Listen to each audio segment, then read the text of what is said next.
vía acianógena, ¿no? ¿Cómo funciona el flujo normal del corazón? ¿Alguien que me diga? La circulación normal del corazón. Se entra por las venas cavas, o sea, empezando desde la derecha, va hacia la aurícula, de ahí derecha, de ahí pasa al ventrículo derecho, y pues ya de ahí se va hacia las arterias pulmonares, ¿no? para que se oxigene, y ya regresa por las venas pulmonares hacia la aurícula izquierda, pasa otra vez hacia el ventrículo izquierdo, y ya de ahí se va la circulación sistémica por la aorta. ¿Y alguien sabe cómo funciona la circulación fetal? Similar, pero no pasa por los pulmones, por el conducto arterioso. O sea, no sé. ¿Se oxigena en la placenta? Es que tiene el orificio oval, o sea que tiene la comunicación interauricular, entonces toda la sangre como llega venosa, llega a la aurícula derecha, y de la aurícula derecha pasa a la aurícula izquierda. De la aurícula izquierda, ya. Muy bien, entonces en la etapa fetal hay dos cortocircuitos fisiológicos, uno se llama foramen oval y otro se llama conducto arterioso, ¿sale? Y esos conductos, esos cortocircuitos se encuentran uno entre las aurículas, entonces al llegar la sangre a las cavas, eso es fisiológico y normal en la etapa fetal. Al llegar de las cavas la sangre a la aurícula derecha, en vez de pasar al ventrículo derecho y salir hacia los pulmones, se va de una aurícula hacia otra aurícula. Quiere decir que hay una comunicación entre las aurículas que permite que haya el paso de sangre al lado izquierdo del corazón, ¿sale? Entonces la sangre oxigenada que viene de la placenta llega oxigenada a la aurícula derecha, por aquí en la vida adulta llega desoxigenada a la aurícula derecha, se pasa oxigenada a la aurícula izquierda, no pasa la sangre a través de las arterias pulmonares porque los pulmones no van a hacer la acción de oxigenar, pasa directamente al ventrículo izquierdo y posteriormente se va a la aorta. Y en la aorta está comunicada por otro conducto que se llama conducto arterioso. ¿Y para qué me servirá ese? Para que pueda salir por la aorta, o sea, como no tiene la función de oxigenación de los pulmones, al pasar por la aurícula izquierda, cuando es la conexión interauricular, va a subir por la aorta,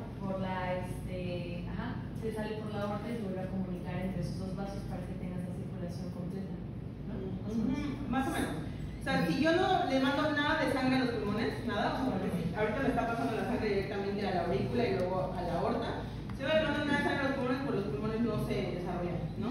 Entonces necesita hacer este conducto arterioso, o sea, esa comunicación entre la arteria pulmonar y la aorta, para que sí cierto porcentaje pequeño de sangre vaya hacia los pulmones y pueda darles flujo sanguíneo, no para oxigenar, pero para que se desarrolle, ¿sale? Entonces, esos cortocircuitos, ¿en qué momento se cierran? Al pinzar el cordón, inmediatamente aumentan las resistencias, disminuyen las resistencias vasculares pulmonares, quiere decir que los pulmones pues están en este momento llenos de agua, hay mucha resistencia al paso de sangre. Pero cuando el bebé toma la primera respiración, esa agua que está en los pulmones, el líquido amniótico sale, entra aire y las resistencias vasculares disminuyen lo suficiente para que ya no haya un paso de una aurícula hacia otra aurícula, sino que haya un flujo sanguíneo hacia los pulmones, ¿sale? Y también se cierra el conducto arterioso, aunque no se cierra inmediatamente al pinzar el cordón en muchos niños, se cierran los primeros 3 días después del nacimiento, ¿sale?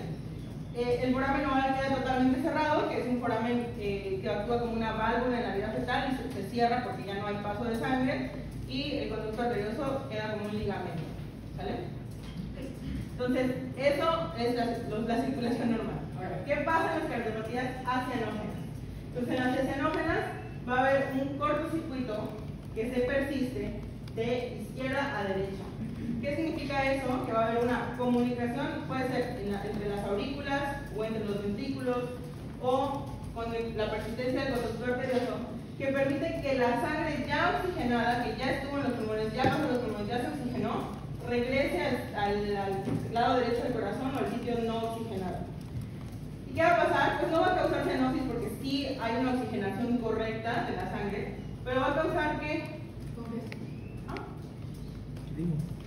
si la sangre ya oxigenada ¿se revuelve?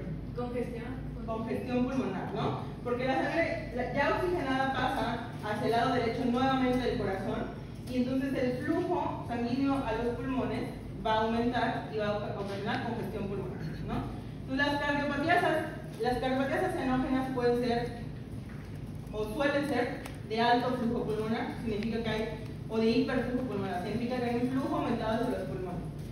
Entonces, aquí el mayor problema de las cardiopatías acianógenas es que como hay mucha sangre que pasa a través de la arteria pulmonar, pues la arteria pulmonar va a empezar a hacer cierta resistencia y se va a empezar a hipertensar, ¿no? O sea, tenemos mucha sangre y la arteria pulmonar tiene cierto pues resistencia de sus paredes y de su diámetro, y al pasar mucha sangre pues va a empezar a hipertensarse. Y cuando se hipertensa la arteria pulmonar, ¿qué creen que pasa?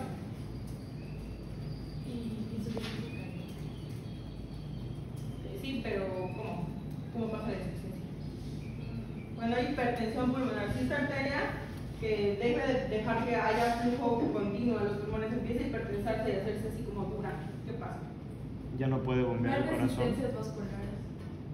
Pues va como a ir contra el flujo, ¿no? El flujo normal que se tiene del corazón. Y al aumentar la resistencia pulmonar, pues va a empezar el corazón a crecer porque no puede sacar la sangre hacia los pulmones, ¿no? ¿Y qué pasa si empieza el corazón a llenarse de sangre y a crecer? Ya no va a llenar la de izquierda. Pues va a ser mucho más difícil que se contraiga, que haga su inotropismo con fuerza para poder sacar toda la sangre que tiene, ¿no? Entonces es como un círculo vicioso. Primero hay más flujo a los pulmones, luego hay resistencia de ese flujo a los pulmones, el corazón se empieza a llenar de sangre, empieza a trabajar más para sacar la sangre del corazón, y eso causa eventualmente pues debilidad de las paredes ventriculares del corazón, insuficiencia cardíaca, ¿no? O sea, es porque no se cierra bien el foramen en sí. Eso es una cardiopatía. O sea, o sea, eso es como en rasgos generales, ¿no? ¿Qué sucede? Ahorita vamos a hablar de cada cardiopatía, ¿vale? Ok. Y esto se llama síndrome de Eisenmenger, cuando las cosas ya se complicaban mucho. Entonces, ¿qué pasa con el síndrome de Eisenmenger? El síndrome de Eisenmenger es un síndrome que aparece cuando se perpetúa por mucho tiempo una cardiopatía acianógena. Entonces, una cardiopatía acianógena, como una comunicación interventricular, por ejemplo, se puede convertir en una cardiopatía cianógena cuando aparece el síndrome de Eisenmenger. ¿Y qué sucede en el síndrome de Eisenmenger? Que hay tanta hipertensión pulmonar que la arteria pulmonar se cierra. Y como se cierra, pues ya no hay flujo sanguíneo a los pulmones y pues hay cianosis, ¿no? Entonces empezó todo como una comunicación interventricular, como acá, pero el flujo es tan resistente que se vuelve retrógrado, ¿no? Entonces en vez de pasar hacia los pulmones, pasa hacia el lado izquierdo del corazón, la sangre es oxigenada y pues ya hay cianosis, ¿no?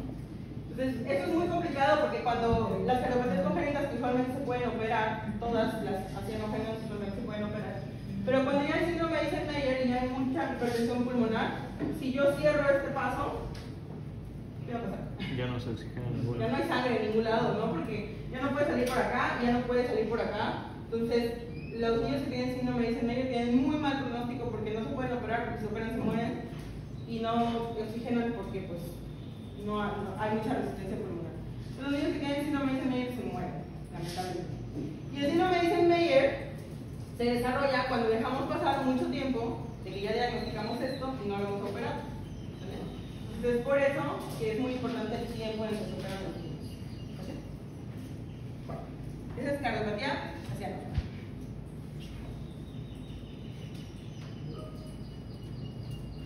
Okay. Y una cardiopatía cianógena, ¿cómo funcionará? Depende de la cardiopatía, aquí sí es muy variable.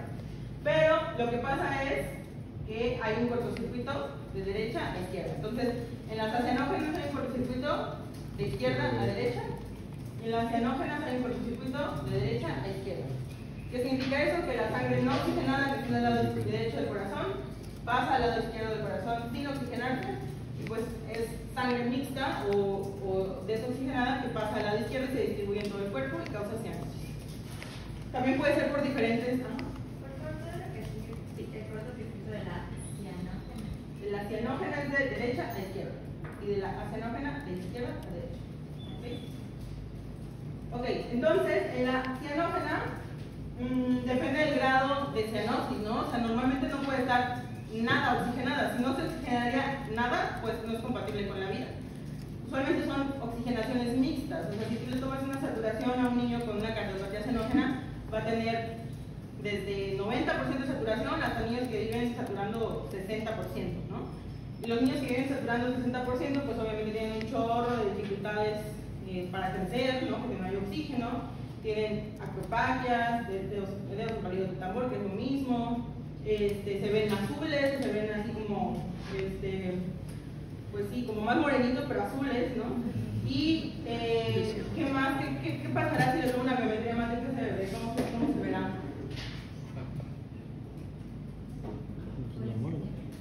Ahí está policitémico, ¿no? Entonces, le empieza, el mayor estimulante, creo que lo vimos en Interis, el mayor estimulante de la eritropoyetina va a ser la hipoxia, ¿no? Entonces, si tenemos hipoxia, va a empezar a estimular la eritropoyetina por el riñón y va a empezar a generarse más eritrocitos con la intención de pues, recoger más oxígeno, ¿no?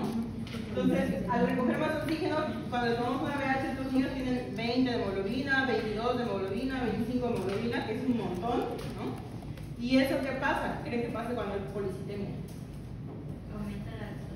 Aumenta la viscosidad de la sangre. Son niños que pueden tener infartos, trombosis, todo porque está aumentada su hiperviscosidad. Entonces, en esos niños se hace algo que se llama salinoferesis. ¿Alguien sabe qué es eso? Creo que lo comentamos un poquito en televisión. Salinoferesis. Pues le quitamos sangre, literalmente se canaliza una vena del niño y se le deja así a flujo continuo en un vasito para que salga la sangre y en la otra vena se le pone esa solución salina. Entonces se diluye, ¿no? A propósito, se le quita su hemoglobina para que se le pongamos agua, se diluye. Y eso se tiene que hacer cada cierto tiempo en niños que tienen cardiopatías congénitas xenógenas. Los síntomas también van a variar dependiendo del tipo de cardiopatía xenógena, que ahorita vamos a comentar, porque hay uno que es pues, que las venas pulmonares están permeables, hay otro que hay una transposición de grandes vasos, hay diferentes situaciones.